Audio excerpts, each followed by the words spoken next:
नारियल का swimming pool. Kerala के एक छोटे से शहर में लोग नारियल का पानी बहुत पीते हैं। इस वजह से वहाँ कचरे में सबसे ज्यादा खाली नारियल होते थे। पूरे शहर में रोज कम से कम 150 या 200 खाली नारियल मिलते थे। वहाँ दो भाई राजू और सानू होते हैं। वे दोनों अलग अलग जगह पर कचरा उठाने का काम करते हैं। दोनों भाई कचरा गाड़ी में कचरा इकट्ठा करते हैं। कुछ छोटी गलियों में पैदल चलकर भी कचरा इकट्ठा करते हैं और कचरा गाड़ी में सब कचरा डालकर शहर से दूर फेंक आते हैं। एक दिन राजू एक पार्क के बाहर अपनी गाड़ी खड़ी करके पार्क में से कचरा उठा रहा था। तब पास में बैठे एक बच्चे ने अपनी माँ से कहा, मम्मी मुझे स्विमिंग पूल जाना है। बेटा, अपने शहर में तो कोई पूल ही नहीं है। पर मैं जाना चाहता हूँ। जब हम नानी के घर जाएंगे तब स्विमिंग पूल पर चल लेंगे। नहीं मम्मी, मुझे जाना है। मेरे दोस्तों ने भी जाना है। आप यहाँ पर स्विमिंग पूल बनवा दो ना हमारे लिए। नहीं बेटा, बहुत पैसे लगते हैं पूल बनवाने के। ऐसे जिद नहीं करते, चलो अब घर। पास खड़ा राजू उनकी बातें सुन रहा होता है। वह सोचता है कि अगर अपने शहर में भी स्विमिंग पूल होता तो कितना अच्छा होता। बच्चे भी खुश रहते और कमाई भी अच्छी होती। शाम को वह घर चला जाता है। वहाँ उसका भाई सानू बैठा होता है। वह सानू को बच्चे की स्विमिंग पूल वाली बात बताता है। ठीक है, तेरे बात तो मैंने सुन ली, पर तेरे शक्ल देखकर ऐसे लग रहा है कि तेरे दिमाग में कुछ और ही चल रहा है। हाँ, तुझे सही लग रहा है। चल तो कुछ और ही रहा है। तो बता भाई, फिर क्या चल रहा है? मैं सोच रहा हूँ कि अपना स्विमिंग पूल बना लेते हैं, अच्छी कमाई हो जाएगी। क्या बात है, क्या कहा है तूने? होश में तो है? हम कचरा उठाते हैं और तू कहाँ से पुल बनाने की बात कर रहा है? कौन से क्याली पुलाव बना रहा है तू? क्याली पुलाव की क्या बात है? अगर कुछ सोचेंगे तभी तो कुछ कर पाएंगे। चल ठीक है, तू सोच, मैं तो सोता हूँ।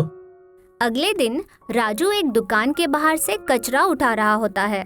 वहाँ दुकान में टीवी चल रहा होता है। राजू उसमें एक स्विमिंग पूल वाला सीन देख लेता है। स्विमिंग पूल तो सच में बहुत ही कमाल का होता है। और ऐसे वह कचरा उठाता हुआ आगे चला जाता है। कचरा उठाते वक्त वहाँ खाली नारियल मिलता है।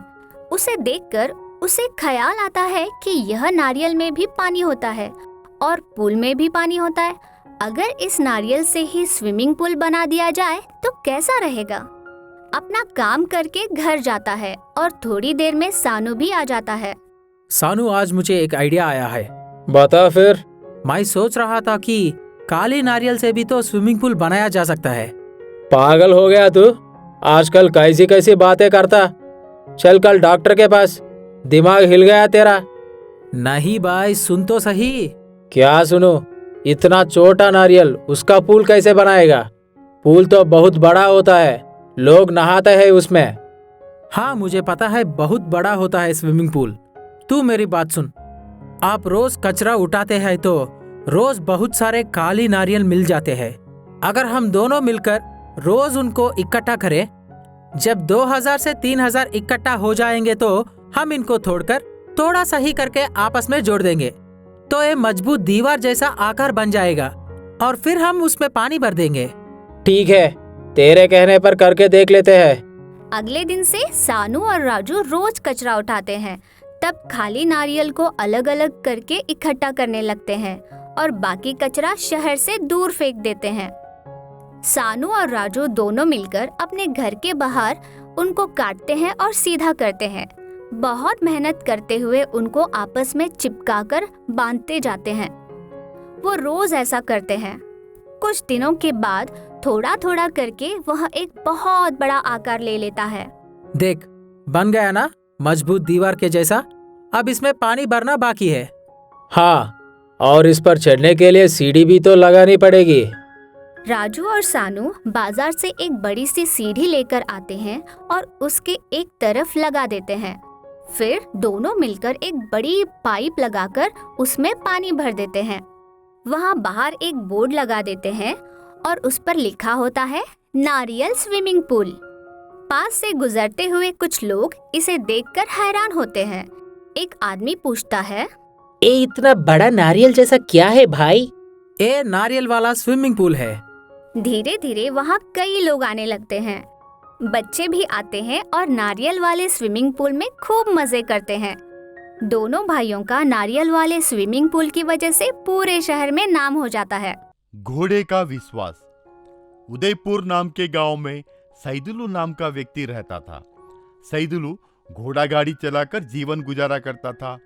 उनके पास माया नाम का घोड़ा रहा करता था। वो बहुत वफादार था। माया बहुत चालाक, चतुर और बलशाली घोड़ा था। सैदुलू रोज घोड़े गाड़ी चला के बहुत सारा पैसा कमाया। सैदुलू बहुत अमीर बन गया। वो पैसों के साथ साथ स्वार्थ भी वैसे ही कमाया। वैसे कुछ साल गुजरने के बाद माया के पैर में जख्म हुआ। वो घाव इतना बढ़ गया कि वो चल नहीं पाई। सैदुलू वो गौर करके उसके पैरों में दवाई लगाकर पट्टी बांधा, पर वो घाव कम होने के बजाय बढ़कर बड़ा हो गया और वो कमजोर पड़ गया।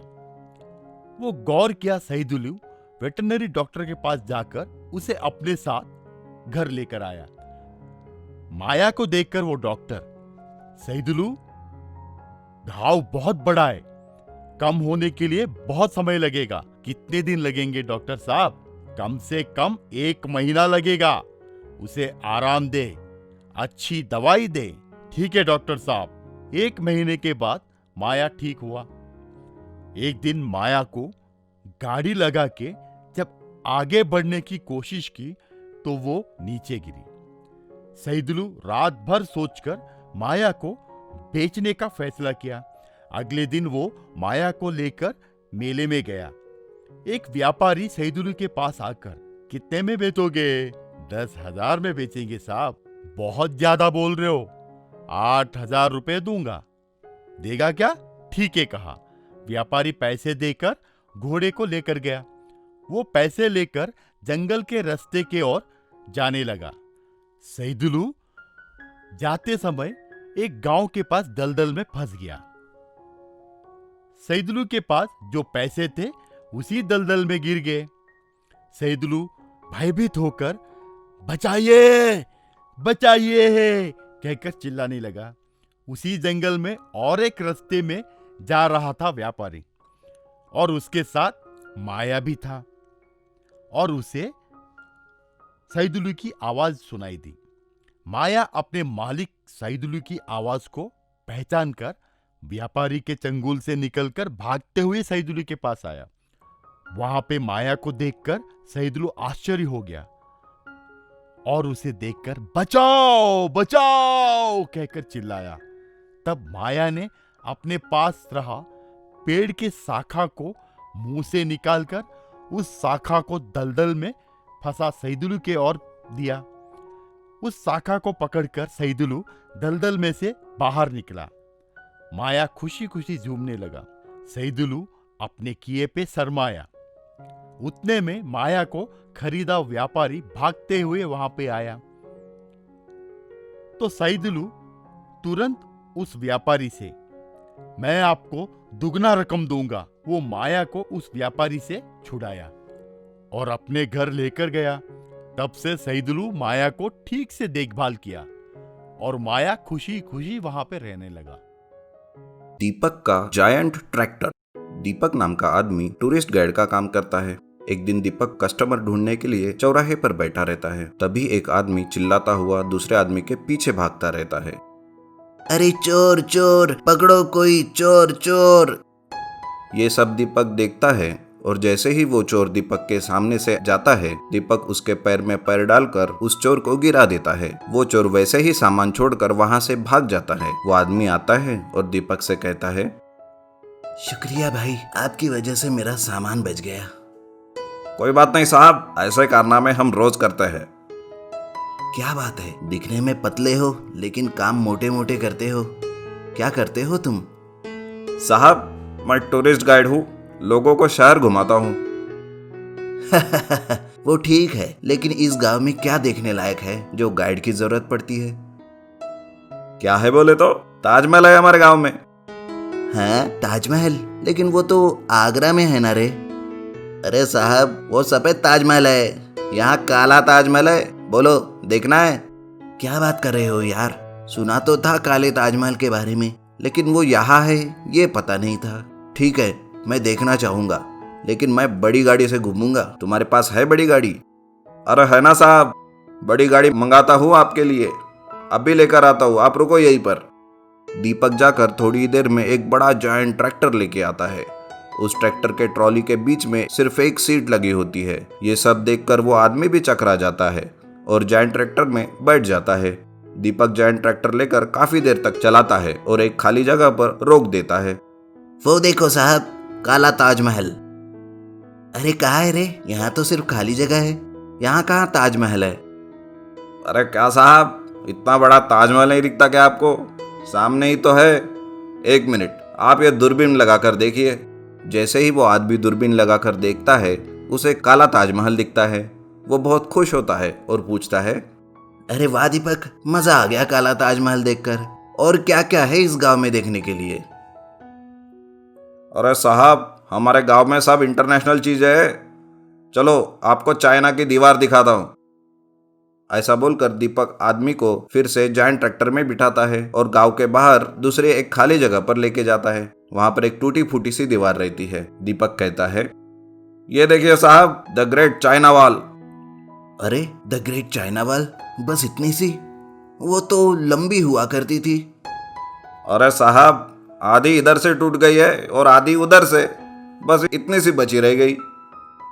अच्छा, अगर ये ग्रेट चाइना वॉल है तो चाइना में बनी वो क्या है रे? अरे क्या साहब, वो मेड इन चाइना वॉल है, ये ओरिजिनल है। अच्छा अच्छा, समझ गया, ये ओरिजिनल है और वो चाइना का माल। चलो अब मुझे वापस स्टेशन पर छोड़ दो। दीपक जायंट ट्रैक्टर में उस आदमी को बिठाता है और स्टेशन पर छोड़ देता है। वहां पर उतारकर पूछता है, बोलो भाई, कितना रुपया हुआ तुम्हारा? साहब इस जायंट ट्रैक्टर और गाइड को मिलाकर 50,000 रुपये हुआ। क्या कहा? 50,000? अरे क्या मुझे पागल समझा है? इतने रुपए कैसे हुए? देखो मुझे लूटने की कोशिश मत करो, वरना मैं पुलिस बुलाऊंगा। अरे बुला लो साहब, मैं किसी पुलिस से नहीं डरता। वो आदमी एक पुलिस को बुलाता है। पुलिस आकर जोर से एक सैल्यूट मारती है। वो कांस्टेबल पूछता है, बोलिए साहब, किसे पकड़ना है?